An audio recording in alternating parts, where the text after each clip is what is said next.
Selamat pagi Bapak Ibu sekalian, Shalom. Seperti pagi tadi saya nggak mau tanya apa kabar, karena saya sudah tahu jawabannya. Dan karena saya tidak tanya apa kabar, saya mau ganti pertanyaan saya. Berapa banyak Bapak Ibu Saudara yakin dan percaya setiap kita yang ada di tempat ini pagi hari ini adalah orang-orang yang ditentukan Tuhan untuk ada di sini. Amin. Bukan karena rutinitas, bukan karena sekedar ibadah, bukan karena ada seseorang yang lain. Tapi satu yang kita harus tahu bahwa setiap kita ada di tempat ini karena Tuhan yang membawa kita datang di tempat ini. Kenapa Tuhan kumpulkan kita pagi ini di sini? Jawabannya cuma satu. Karena Tuhan sedang punya urusan sama masing-masing kita. Itu sebabnya selama 1 jam ke depan, saya tidak khotbah seperti pagi tadi, tapi selama 1 jam ini saya mau ajak Bapak Ibu Saudara, kita sama-sama masuk dalam satu rangkaian altar call. Kenapa saya sebut altar call?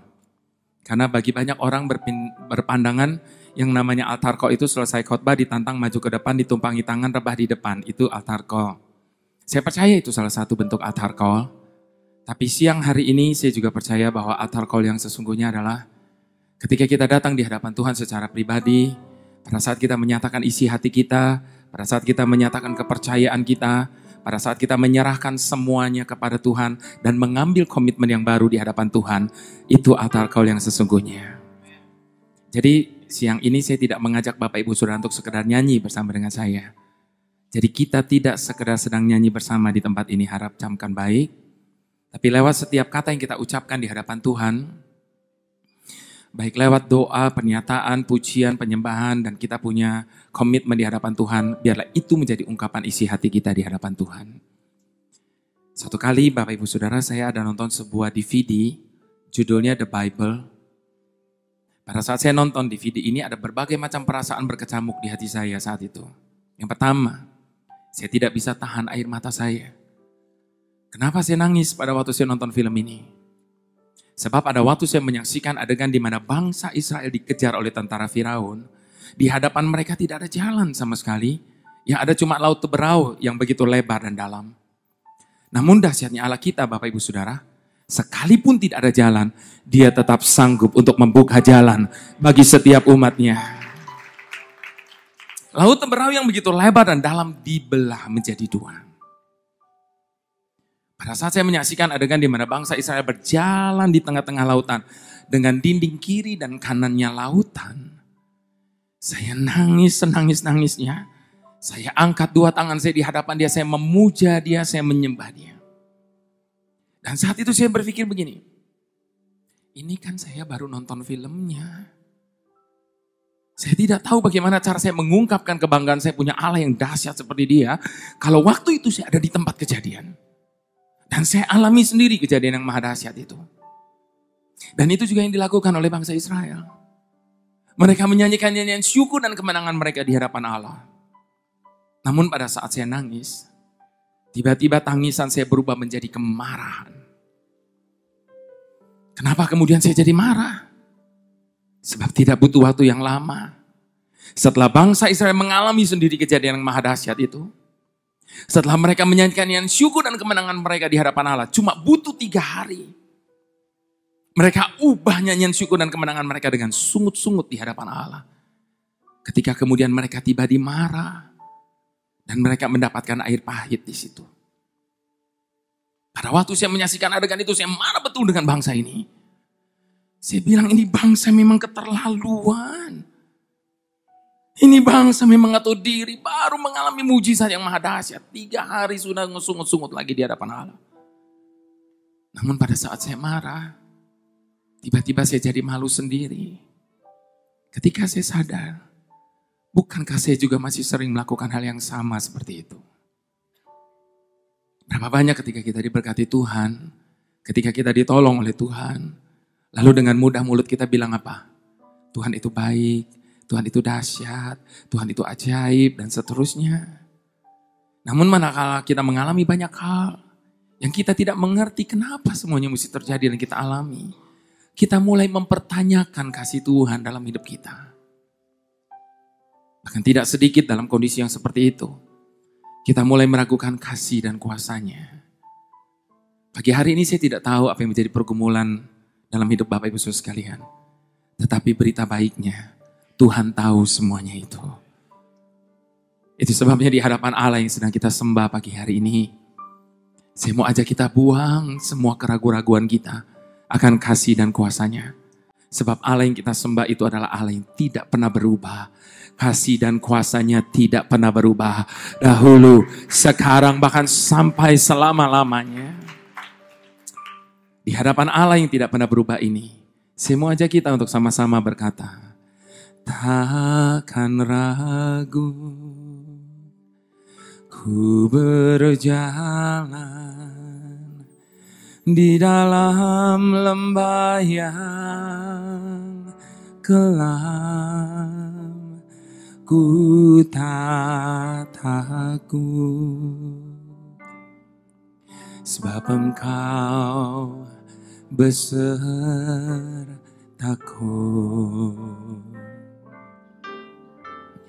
Segala yang Kau izinkan terjadi di dalam hidupku,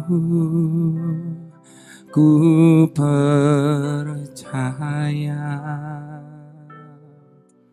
mendatangkan kebaikan.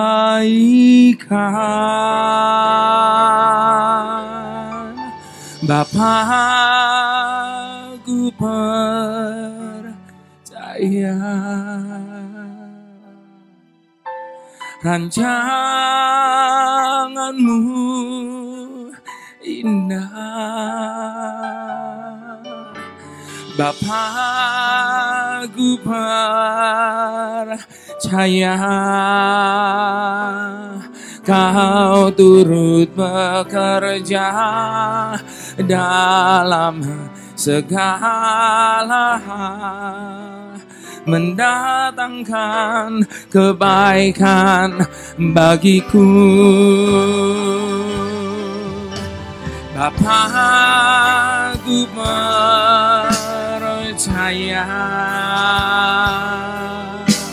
rancangan-Mu indah. Bapa, ku percaya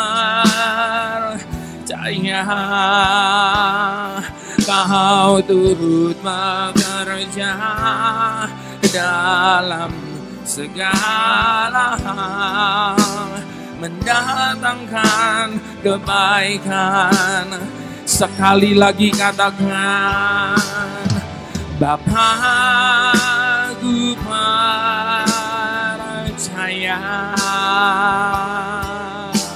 rancangan-Mu indah. Bapa, ku percaya Kau turut bekerja dalam segala hal, mendatangkan kebaikan bagiku.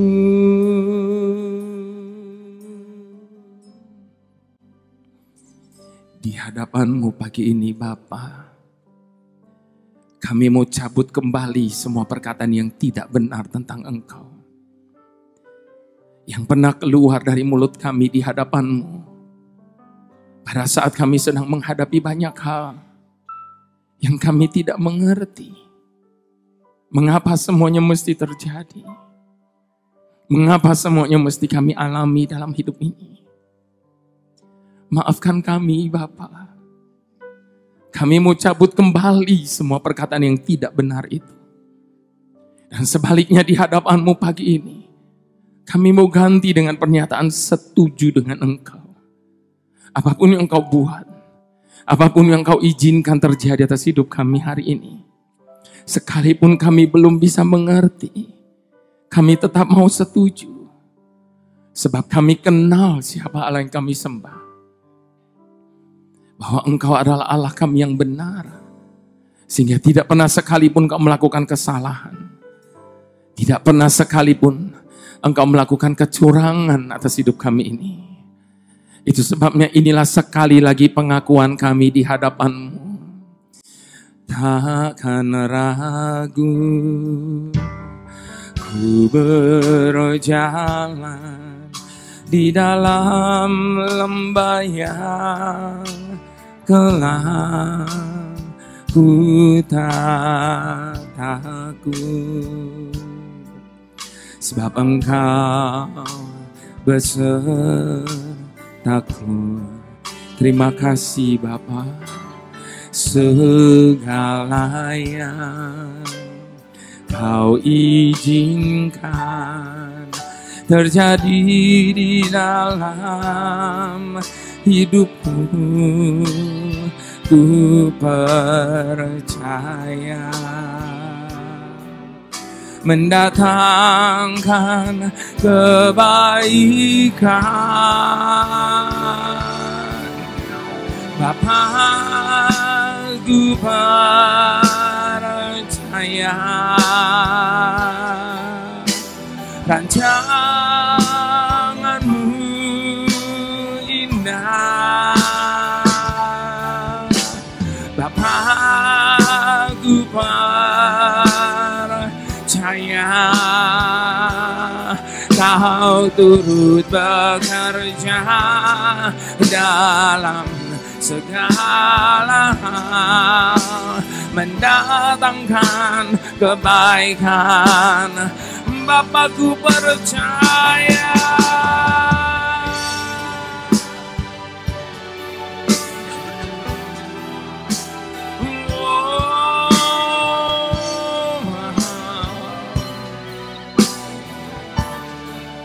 Kami percaya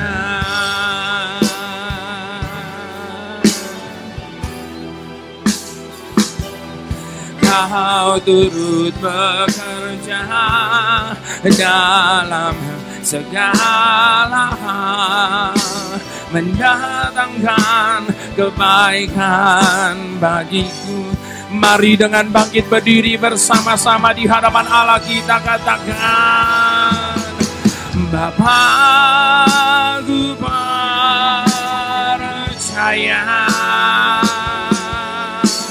rancangan-Mu indah. Bapa, ku percaya Kau turut bekerja dalam segala hal, mendatangkan kebaikan. Yang percaya angkat kedua tangan katakan, Bapa, ku percaya rancangan-Mu indah. Bapa, ku percaya Kau turut bekerja dalam segala hal, mendatangkan kebaikan. Kau turut bekerja, Kau turut bekerja dalam segala hal, mendatangkan kebaikan.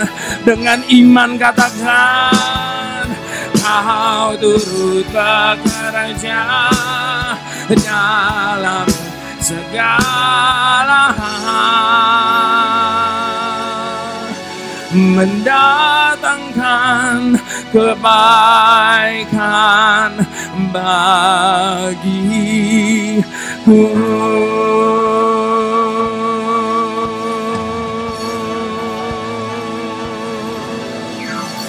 Semua baik, semua baik.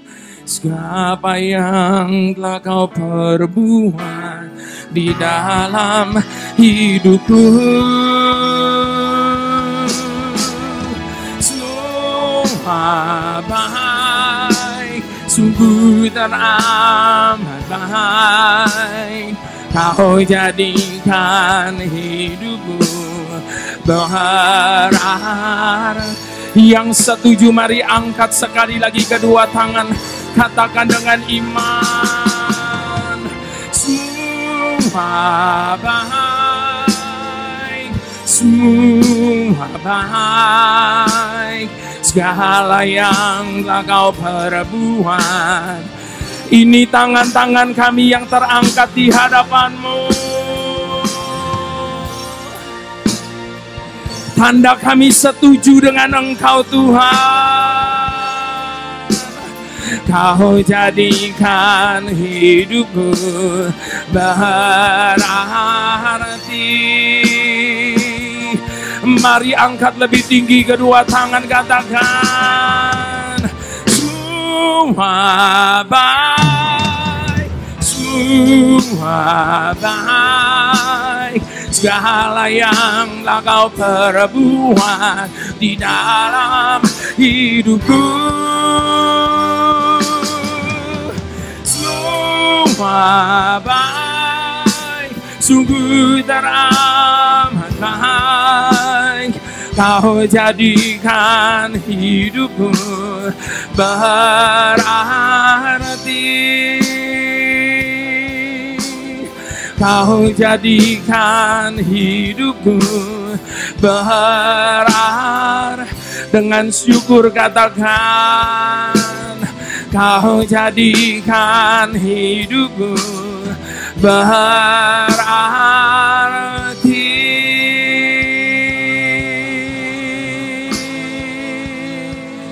Engkau baik selamanya.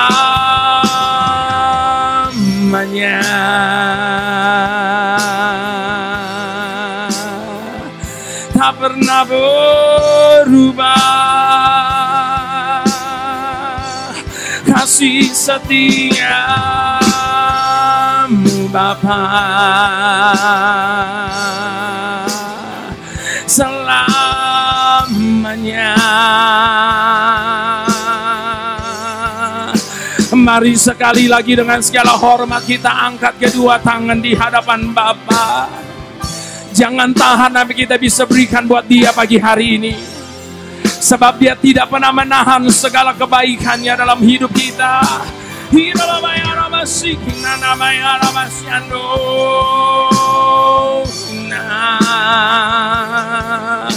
Selamanya. Tak pernah berubah kasih dan setiamu selamanya. Tak pernah berubah kasih dan sayangmu Abah selamanya.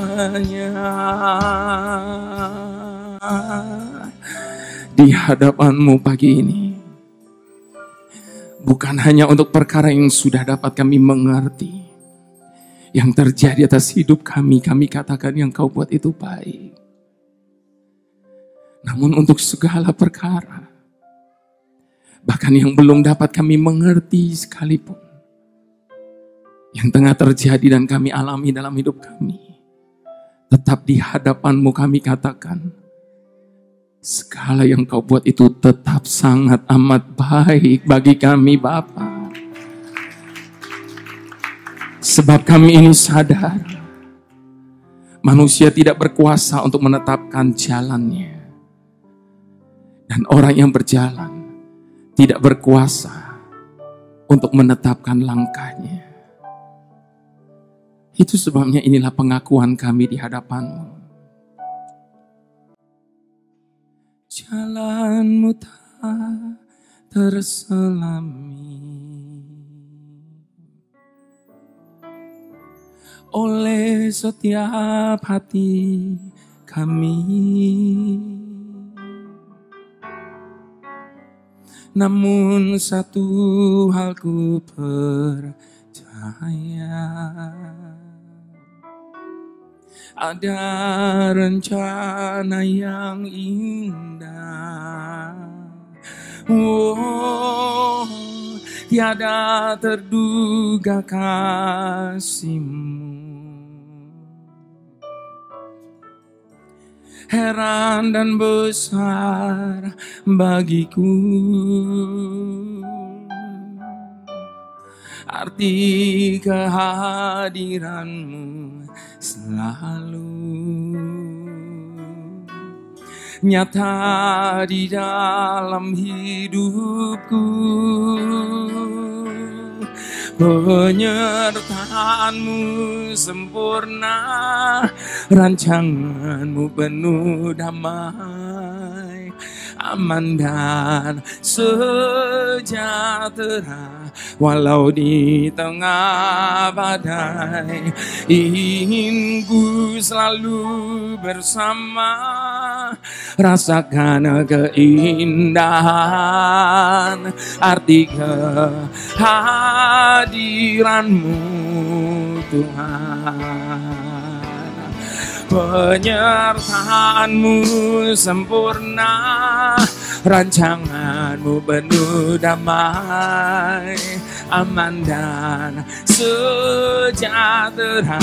Walau di tengah badai, ingin ku selalu bersama, rasakan keindahan arti kehadiran-Mu Tuhan. Silakan Bapak Ibu sudah duduk kembali dalam hadirat Tuhan. Jadi sudah terbukti ya Bapak Ibu Saudara, bahwa sebenarnya dalam hidup ini bukan masalah persoalan sebesar apa yang tengah ada di hadapan kita hari ini. Lewat setiap perkataan yang ada di dalam pujian-pujian tadi sudah terbukti bahwa sebenarnya dalam hidup ini bukan masalah persoalan seberat apa yang tengah menekan hidup kita hari ini. Namun yang menjadi masalah dalam hidup ini adalah ada di tangan siapa hidup kita ini. Setuju Bapak Ibu Saudara? Yang menjadi masalah dalam hidup ini ada di tangan siapa hidup kita. Sebab ketika kita meletakkan hidup kita dalam tangan Tuhan, sebagaimana pemazmur berkata, apa saja boleh terjadi dalam hidup ini. Namun hanya ketika Allah bersama dengan kita, kita merasa tenang dalam hidup ini. Yang setuju mari sama-sama sekali lagi kita mau katakan, jalan-Mu tak terselami. Ini pengakuan kami. Namun satu yang kami percaya dalam hidup ini,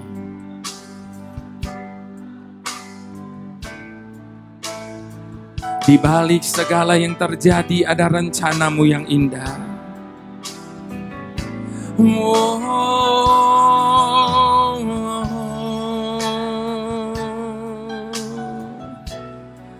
Demikian panjang, lebar, tinggi, dan dalamnya, tidak terselami oleh pikiran kami ya Abah. Terima kasih ya Bapa, nyata di dalam hidupku. Penyertaan-Mu sempurna, rancangan-Mu penuh damai, aman dan sejahtera. Walau di tengah badai, ingin ku selalu bersama, rasakan keindahan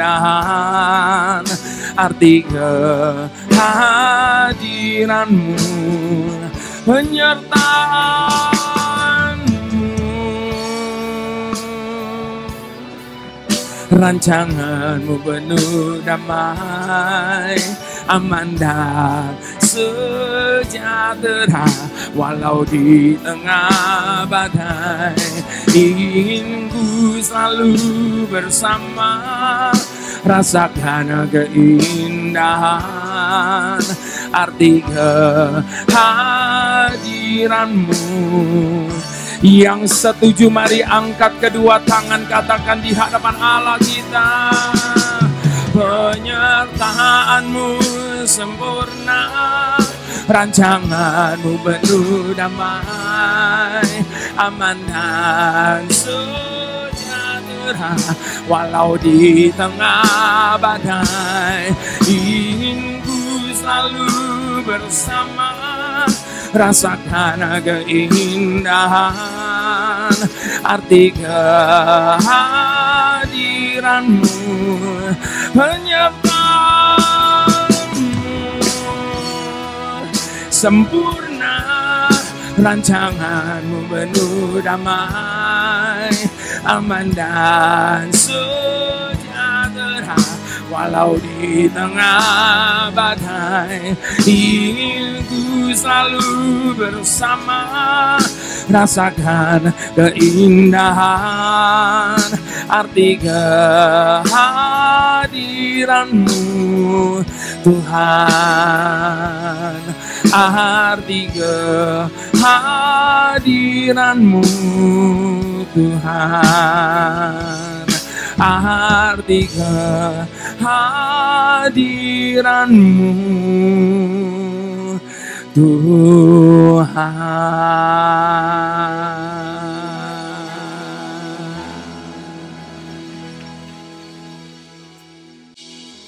Itu sebabnya Bapak Ibu Saudara, berhenti bertanya mengapa sama Tuhan.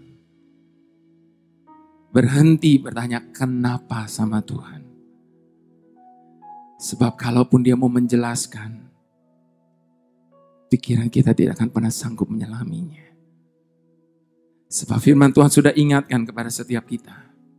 Adapun jalannya, pikirannya, rancangannya jauh lebih tinggi dari jalan pikiran dan rancangan hati kita. Yang Tuhan minta dari setiap kita cuma satu. Jangan pernah berhenti percaya kepada Tuhan. Suatu kali Polikarpus, seorang uskup dari gereja Smyrna, dia diperhadapkan kepada penguasa Romawi dan dia dipaksa untuk menyangkali iman percayanya dengan ancaman hukuman mati. Namun di hadapan para penguasa Romawi, Polikarpus berkata, "Sudah 86 tahun aku melayani dia. Namun belum pernah sekalipun aku mendapati dia mengecewakanku. Bagaimana mungkin aku dapat menyangkali dia yang telah memberikan hidup dan nyawanya bagiku?" Polikarpus dipaksa untuk mengubah pendiriannya dengan ancaman dia harus naik ke tiang bakaran. Namun sekali lagi ancaman tiang bakaran tidak menggoyahkan iman dari Polikarpus. Dan akhirnya dia mati terbakar di atas tiang bakaran itu. Berabad-abad sebelumnya, ada 3 pemuda yang luar biasa. Namanya Sadrak, Meshach, dan Abednego. Mereka juga diperhadapkan kepada Raja Nebukadnezar dan penguasa saat itu. Dan mereka juga dipaksa untuk menyangkali iman percaya mereka dengan ancaman dapur api yang menyala-nyala. Namun di hadapan Raja Nebukadnezar dan penguasa dengan lantang mereka berkata, "Kami percaya kepada Allah yang kami sembah bahwa Dia pasti akan menolong kami." Bukankah sebuah pernyataan iman yang luar biasa di tengah-tengah ancaman dapur api yang menyala-nyala? Kalau pernyataan ini luar biasa, pagi ini saya berani berkata, pernyataan berikutnya jauh lebih luar biasa. Sebab lebih lanjut mereka bilang apa? "Tetapi sekalipun Allah yang kami sembah itu tidak menolong kami, perlu Tuhanku ketahui, sekali-kali kami tidak akan pernah menyembah dewa dari Tuhanku." Dengan kata lain, mereka mau berkata begini, sekalipun Allah yang kami sembah itu jelas-jelas tidak menolong kami, kami akan tetap setia kepadanya. Kalau kita ditolong Tuhan, terus kita setia sama Tuhan, semua orang juga bisa. Namun akankah kita tetap setia? Kalaupun hari ini seolah-olah kita belum bisa melihat tangannya turun atas kita. Iman yang semacam ini yang Tuhan cari hari-hari ini. Mereka dimasukkan ke dalam dapur api yang menyala-nyala. Dipanaskan 7 kali lipat dari sebelumnya. Ketika mereka dikeluarkan dari dapur api itu, firman Tuhan mencatat tidak ada sedikit pun luka bakar pada tubuh mereka.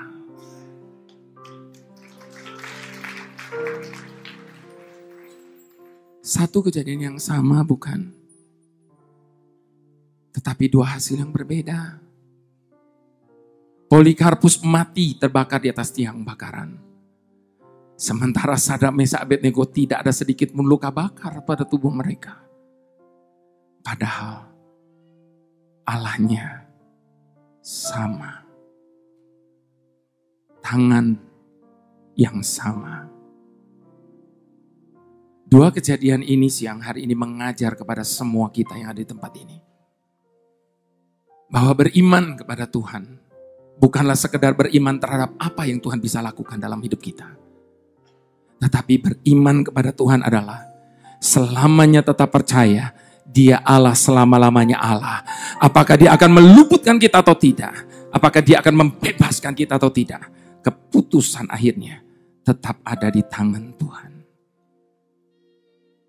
Adakah hari ini kita sedang berdoa memohon sesuatu daripada Tuhan? Adakah hari ini kita sedang berdoa mengharapkan sesuatu daripada Tuhan? Izinkan keputusan akhirnya ada di tangan Tuhan.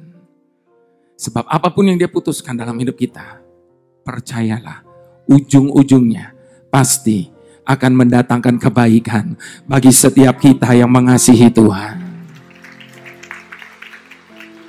Itu sebabnya Bapak Ibu Saudara, di hadapan Allah yang sedang kita sembah, saya mau ajak kita untuk mengadakan pengakuan. Meskipun tak terlihat oleh mataku, Kau bekerja tepat waktumu. Sekalipun kelihatan mustahil bagiku, semuanya mungkin di tangan-Mu. Mari sama-sama katakan, meskipun tak terlihat oleh mataku, Kau bekerja tepat waktumu. Sekalipun kelihatan mustahil bagiku, semuanya mungkin di tangan-Mu. Kau Tuhan tak pernah tinggal diam, melihat perkara di hidupmu. Kaulah yang membuat hatiku tenang, hadapi segala persoalan. Kau Tuhan tak pernah tinggal diam, melihat perkara di hidupku. Kaulah yang membuat hatiku tenang, hadapi segala persoalan. Sekali lagi dengan iman, Kau Tuhan tak pernah tinggal diam, melihat perkara di hidupku. Kaulah yang membuat hatiku tenang, hadapi segala persoalan.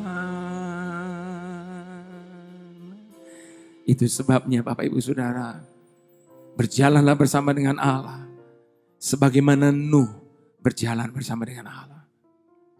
Ketika air bah itu datang, ia diselamatkan dari ejekan dan penolakan sesamanya. Adakah hari-hari ini kita sedang mengalami banyak penolakan dalam hidup kita? Tetap berjalan bersama dengan Allah sebagaimana Nuh berjalan bersama dengan Allah. Berjalanlah bersama dengan Allah sebagaimana Musa berjalan bersama dengan Allah. Ketika penghukuman atas Mesir itu datang di padang gurun, dia sudah dipersiapkan Allah terlebih dahulu untuk membawa umatnya keluar menuju kemenangan. Adakah hari-hari ini tangan Tuhan seolah-olah sedang menuntun kita melewati padang gurun dalam hidup ini? Tetap berjalan bersama dengan Allah sebagaimana Musa berjalan bersama dengan Allah. Sebab padang gurun yang tengah ada dalam hidup kita hari ini sedang dipersiapkan oleh Allah untuk memperlihatkan kepada setiap kita bagaimana tangan yang perkasa akan membawa kita dari satu kemenangan kepada kemenangan-kemenangan lainnya. Kalaupun hari ini tangan Tuhan seolah-olah sedang menuntun kita turun dalam lembah kekelaman, tetap berjalan bersama dengan Allah. Sebab hanya ketika Allah ada bersama dengan kita, kita merasa tenang dalam hidup ini. Mari sekali lagi sama-sama kita mau katakan di hadapan Allah kita. Meskipun tak terlihat oleh mataku, Kau bekerja tepat waktumu. Sekalipun kelihatan mustahil bagiku, semuanya mungkin di tangan-Mu. Dengan iman katakan, meskipun tak terlihat oleh mataku, Kau bekerja tepat waktu-Mu. Sekalipun kelihatan mustahil bagiku, semuanya mungkin di tangan-Mu. Kau Tuhan tak pernah tinggal diam, melihat perkara di hidupku. Kaulah yang membuat hatiku tenang hadapi segala persoalan. Kau Tuhan tak pernah tinggal diam, melihat perkara di hidupku. Kaulah yang membuat hatiku tenang hadapi segala persoalan. Mari dengan bangkit berdiri di hadapan Allah kita, dengan iman katakan, Kau Tuhan tak pernah tinggal diam,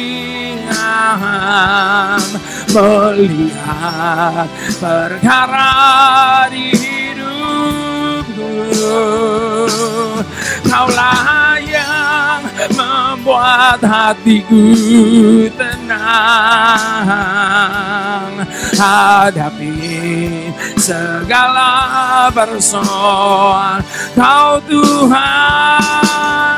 Tuhan tak pernah tinggal diam, melihat perkara di hidupku. Kaulah yang membuat hatiku tenang hadapi segala persoalan. Ku tenang hadapi persoalan. Ku menang hadapi persoalan.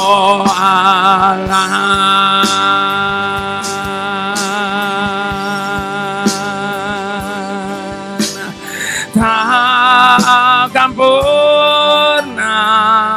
dibiarkannya ku bergumul sendiri, sebab Allah mengerti, Allah mengerti.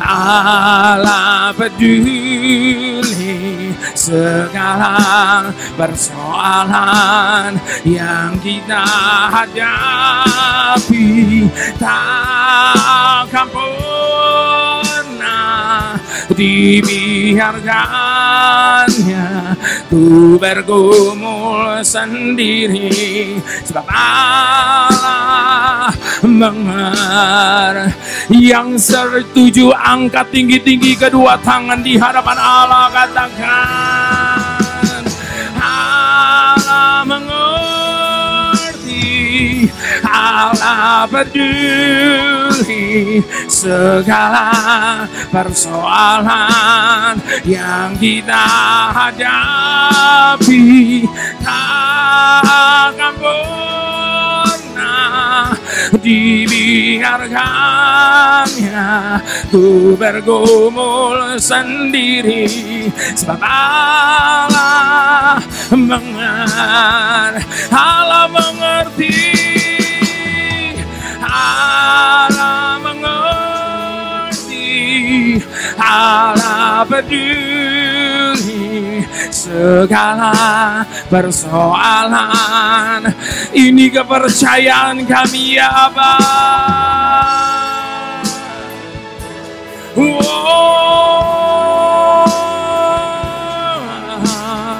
Ku bergumul sendiri, sebab Allah mengerti, sebab Allah mengerti, sebab Allah mengerti, sebab Allah peduli, sebab Allah peduli.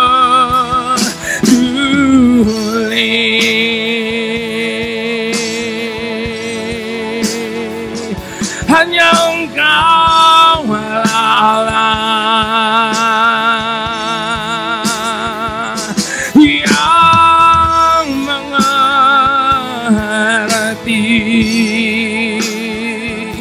hanya Engkau Allah yang peduli.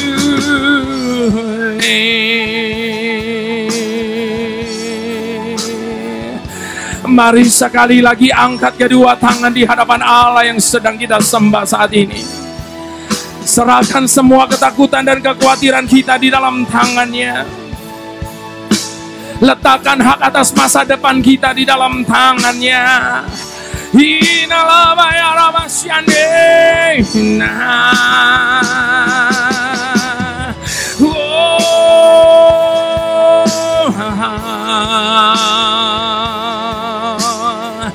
Selamanya hanya Engkau yang kami perlu, hanya Engkau tempat kami bersandar, hanya Engkaulah tempat kami mengadu, hanya Engkaulah.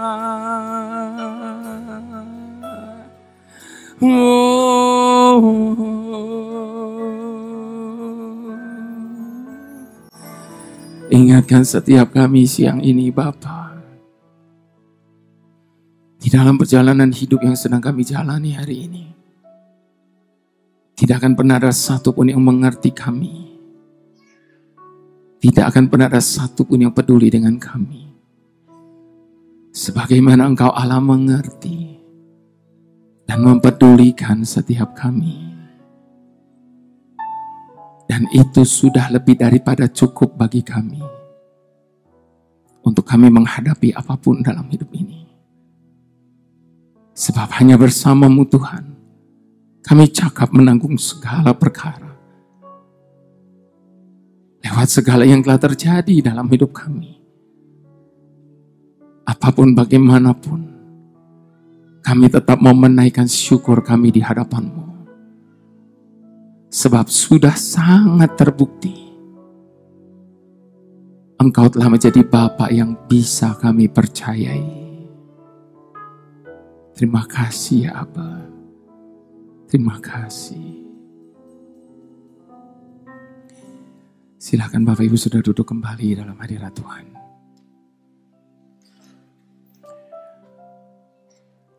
Di saat seringkali kita merasa Tuhan itu tidak peduli dengan kita, sadarilah Bapak Ibu Saudara bahwa di belakang kita, Dia tidak pernah berhenti berkarya atas hidup kita. Namun yang seringkali menjadi masalah, sekali lagi, pikiran kita tidak menyelami apa yang diperbuatnya. Sebab Dia bekerja hanya sesuai dengan cara dan waktunya.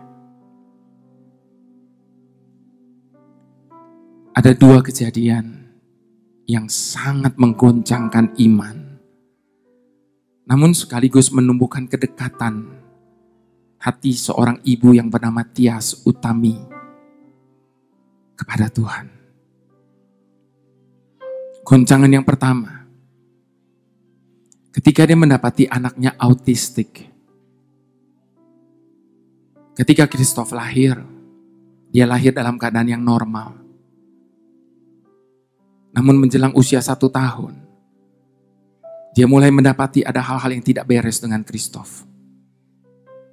Dia tidak pernah melakukan kontak mata. Dia begitu aktif bergerak. Bahkan sering kali dia mendapati Christoph kecil sedang membentur-benturkan kepalanya ke dinding.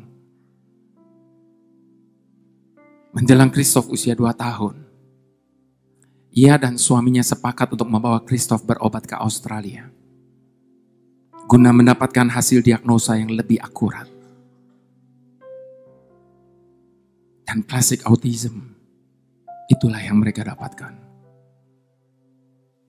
Di dalam ketidakmengertian mereka tentang penyakit ini, mereka mencari tahu lewat internet. Semakin mereka membaca, semakin mereka mengerti. Namun semakin mereka mengerti, semakin mereka ketakutan dengan penyakit ini. Christoph semakin menunjukkan hal-hal yang begitu mengkhawatirkan. Sehari dia cuma bisa tidur 3 jam. Dia menjadi super hiperaktif bergerak. Bahkan sering kali dia mengamuk untuk alasan-alasan yang tidak jelas. Menjelang Christoph usia 3 tahun, dia hamil kembali. Dan dia sangat berharap kehamilannya ini akan membawa angin segar bagi keluarganya. Yang selama ini sudah begitu terpuruk oleh karena kondisi Christoph ini. Namun ternyata dia salah. Pukulan kedua justru datang dalam hidupnya saat itu. Ketika pada suatu hari, suaminya mengadakan pengakuan bahwa ia telah berselingkuh lagi dengan wanita yang lain. Di saat usia kandungannya baru mencapai 5 bulan. Saat itu dia merasa dunianya begitu gelap. Gelap yang segelap-gelapnya. Setelah melahirkan Bunga, anak keduanya, suaminya meminta dia untuk pindah ke Amerika berserta dengan 2 anaknya. Guna menghindari hal-hal yang tidak diinginkan dari wanita selingkuhannya ini. Dengan janji, di Amerika nanti, mereka akan membangun kembali keluarga mereka yang sudah hancur berantakan ini. Merasa tidak ada pilihan lain, dan berharap ini jalan satu-satunya yang terbaik. Dia pun setuju pindah ke Amerika. Dengan alasan membawa Christoph berobat ke Amerika, supaya tidak mempermalukan suaminya. Mereka pun berangkat ke Amerika. Selama 3 minggu, suaminya menemani dia. Bahkan menyerahkan dia kepada kakak kandungnya yang telah lama tinggal di Amerika. Setelah itu dia mohon diri untuk pulang ke Indonesia menyelesaikan semua perkara. Dengan janji, 3 bulan lagi, dia akan kembali mendapati mereka dan membangun keluarga mereka. Selama 3 bulan seorang diri dia membesarkan kedua anaknya di tanah yang asing bagi dia. Namun pada bulan yang ketiga, tiba-tiba dia mendapat telepon dari gembala di mana mereka bergereja di Indonesia. Dan saat itu gembalanya meminta dia beserta dengan 2 anaknya untuk segera pulang ke Indonesia. Sebab mereka mendengar bahwa suaminya ini akan segera menikah kembali. Karena mereka belum bercerai, jadi masih ada alasan untuk menggagalkan pernikahan ini. Dia terkejut dan tidak percaya. Namun hal itu betul-betul terjadi. Di dalam perjalanan pulang ke Indonesia, dia berkata dalam hatinya, I am finished with God. Saya tidak mau lagi urusan sama Tuhan. Bukankah siang malam saya berseru kepadanya supaya dia mengubah keadaan ini menjadi baik. Tapi kenapa sekarang keadaannya menjadi semakin buruk? Saya tidak mau lagi urusan sama Tuhan. Sesampai di Indonesia, ternyata suaminya sudah membuatkan surat cerai buat dia. Beberapa teman di gereja mengusulkan pengacara untuk menuntut suaminya. Namun di tengah-tengah keterpurukannya dan kelelahannya berpikir, dia memutuskan untuk tidak menuntut suaminya. Sebab percuma kalau toh suaminya sudah tidak menginginkan dia lagi. Hari-hari yang begitu berat dia lalui seorang diri. Membesarkan kedua anaknya.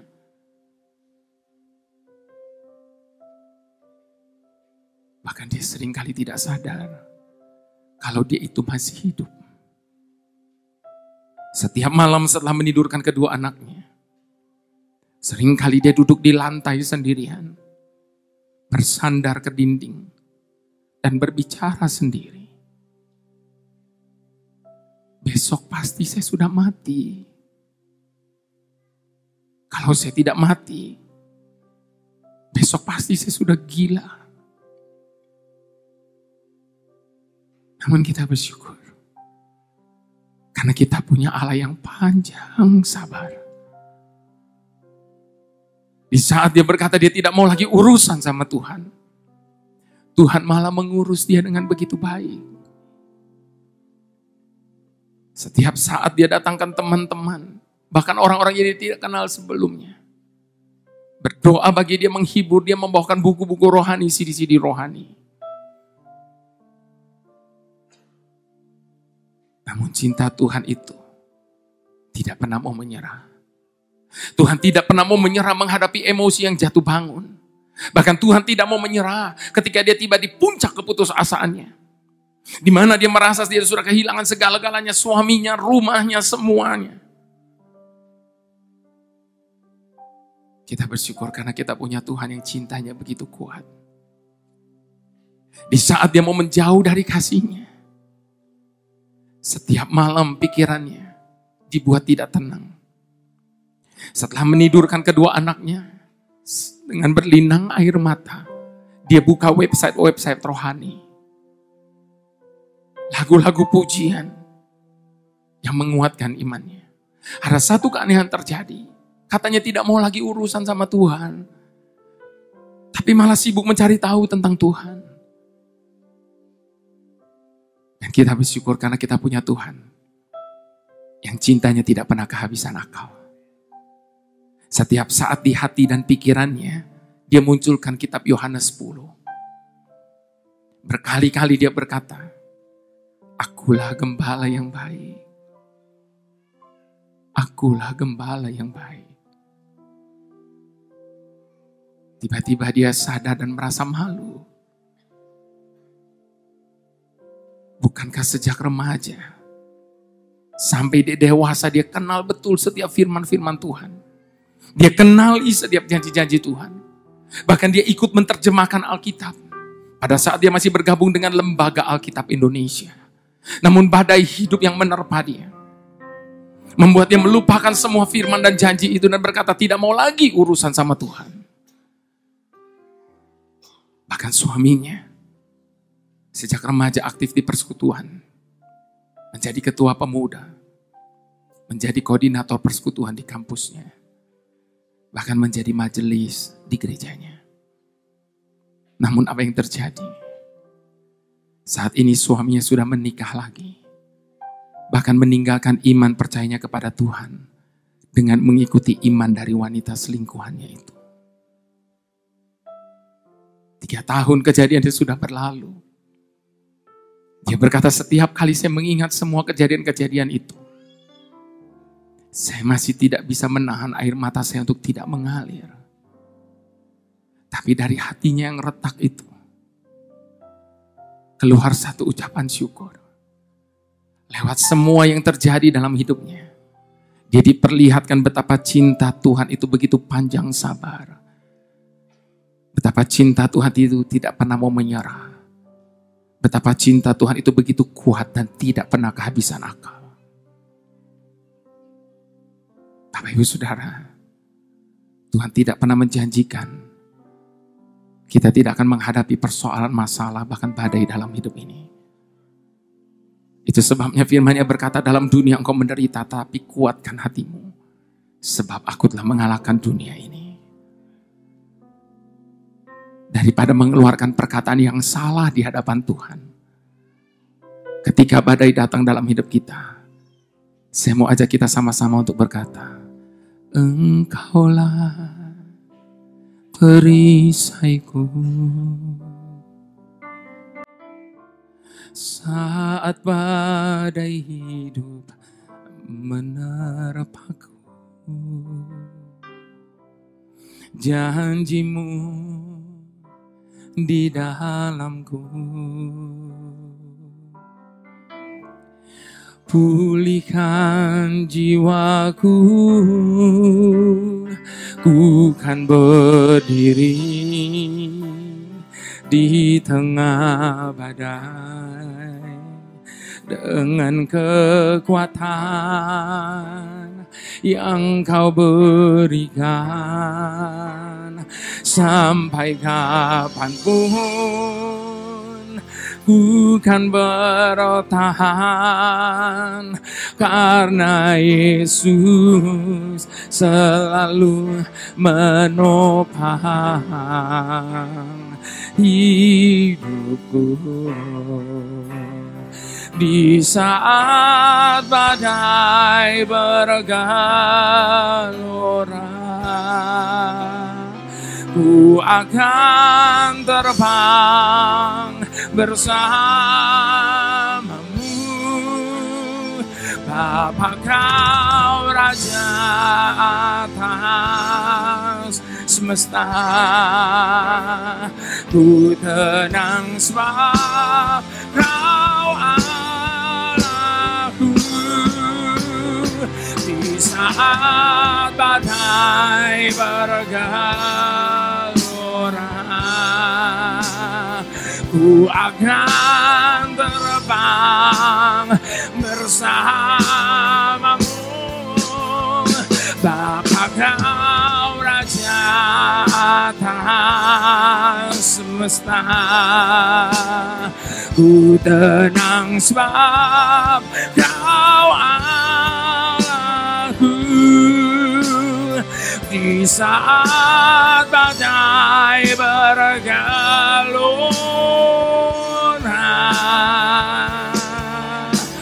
mari kembangkan kedua sayap kita di hadapan Allah saat ini. Angkat tinggi-tinggi kedua tangan kita. Biarkan tangan yang membawa kita terbang bagai burung Raja Wali. Nang sebab kau Allahku. Di saat badai bergelora, ku akan terbang bersamamu. Bapa kau Raja atas semesta, ku tenang sebab kau Allahku.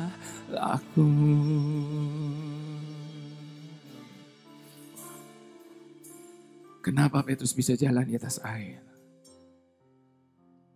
Kenapa kemudian Petrus yang sama dia tenggelam? Firman Tuhan mencatat, ketika Petrus melihat Tuhan Yesus berjalan di atas air, dia keluar dari perahunya dan dia juga berjalan di atas air. Dengan kata lain, ketika Petrus menunjukkan pandangannya kepada Tuhan, maka dia melakukan perkara-perkara besar. Namun ketika dia mulai alihkan pandangannya daripada Tuhan, dia mulai melihat keadaan yang terjadi di sekelilingnya. Dia melihat angin badai yang menerpa, dia melihat air yang bergejolak di bawahnya. Maka seluruh pemandangan itu membuat Petrusnya tenggelam. Kalau hari-hari ini kita cuma melihat apa yang tengah terjadi dengan dunia ini. Kalau hari-hari ini kita cuma lihat persoalan masalah dalam hidup kita, percayalah kita akan kalah dalam hidup ini. Itu sebabnya siang hari ini Bapak Ibu Saudara, izinkan saya ajak setiap kita untuk ubah cara pandang kita. Jangan lagi mau pandang persoalan masalah, tapi pandang kepada Allah kita. Maka kita akan mendapati Allah kita jauh lebih besar dari segala persoalan yang ada dalam hidup kita. Di hadapan Allah yang maha besar ini, saya jemput sekali lagi kita bangkit berdiri.